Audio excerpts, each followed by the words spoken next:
दोस्तों 3 साल हो गए गाजा में जंग चलते हुए और गाजा में अभी तक कोई भी समझौता नहीं हो पाया। अब मिस्र में मीटिंग चल रही है। इजराइल और हमास के अधिकारी आमने सामने बैठे हुए हैं। इस देश में तुर्की, मिस्र और कुवैत हिस्सा ले रहा है जो समझौता करा रहे हैं। दोस्तों हमास पूरे तरीके से हथियार डालने के लिए राजी हो गया है। पहले उसने कहा था कि हम फिलिस्तीनी अथॉरिटी को अपने हथियार देंगे, लेकिन अब उसने साफ लफ्जों में मना कर दिया है कि हम फिलिस्तीनी अथॉरिटी को हथियार नहीं देंगे। दोस्तों जब डोनाल्ड ट्रंप ने सीज फायर कराया था तो उन्होंने कहा था कि कुछ देशों की सेनाएं गाजा में उतारी जाएंगी और पूरे तरीके से गाजा आजाद होगा। इजराइल की सेना वहां से वापस आएगी। इजराइल की सेना का कोई भी आर्मी का अधिकारी गाजा में नहीं रहेगा। और दोस्तों ऐसा नहीं हुआ क्योंकि अभी तक न इजराइल की सेना की वहां से वापसी हुई है और न ही हमास ने हथियार डाले। अब मिस्र में मीटिंग चल रही है। दोस्तों अब लगता है कि गाजा में सीज फायर हो जाएगा और दोस्तों डोनाल्ड ट्रंप ने कहा गाजा को फिर से बसाया जाएगा, पुनर्निर्माण कराया जाएगा। दोस्तों ईरान से भी बहुत बड़ी न्यूज सामने निकल कर आ रही है। ईरान ने स्टेट ऑफ हॉर्मुज जल डमरू मध्य में 2 जहाजों को निशाना बनाया।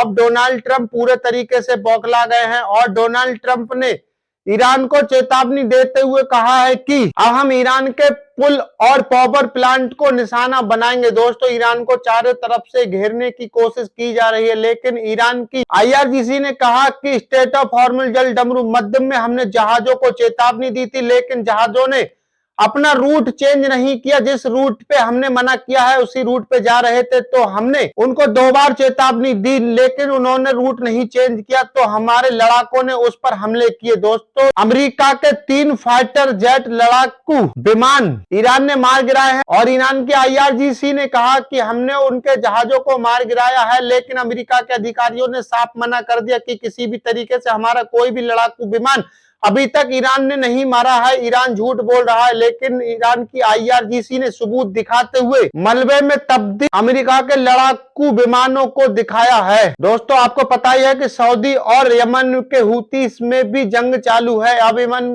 के हुतीस को घेरने के लिए सऊदी अरब ने 43 देशों का संगठन बनाया है, लेकिन दोस्तों सऊदी ने ये सोच लिया कि हम उसको घेर लेंगे, लेकिन यमन के हुतीस ने लाल सागर पूरे तरीके से नाकेबंदी कर रखी है। सऊदी को भारी नुकसान झेलना पड़ रहा है। सऊदी ने ये जो 43 देशों का गठबंधन बनाया है, दोस्तों इससे पहले अमेरिका ने भी गठबंधन बनाया था, लेकिन हुतीस पर वो काम नहीं कर पाया। क्या सऊदी का ये 43 देशों का गठबंधन हुतीस पर काम कर पाएगा? दोस्तों ऐसा लगता है कि मिडिल ईस्ट में वर्ल्ड वार छिड़ने कर ही मानेगी, क्योंकि इधर नेतन्याहू शांत नहीं बैठ सकता, उधर डोनाल्ड ट्रंप को शांति अच्छी नहीं लगती। दोनों नेता दोस्तों शांति चाहते ही नहीं है, तो शांति होगी कैसे? दोस्तों ऐसी वीडियो देखने के लिए आप हमें ज्यादा से ज्यादा सपोर्ट कर सकते हैं।